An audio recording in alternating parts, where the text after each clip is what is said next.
Amaiera emoten dut zegu aurtengo guruzontzien denboraldiari. Aurten 85 guruzontziek bertoratu dire Bilboko kaietara, igaz baino 14 gehiago eta 191.000 bidaialari.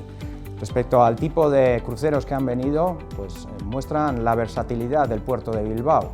Cruceros desde los 104 a los 343 metros de eslora, lo cual muestra que estamos en disposición de ser un referente para cualquier tipo de crucero. Esta izen bakarrik portuaren meritua, baizik eta bertan egon diren agente guztien lana, bai turismoko bulegoak eta bai beste entitate askoren lana.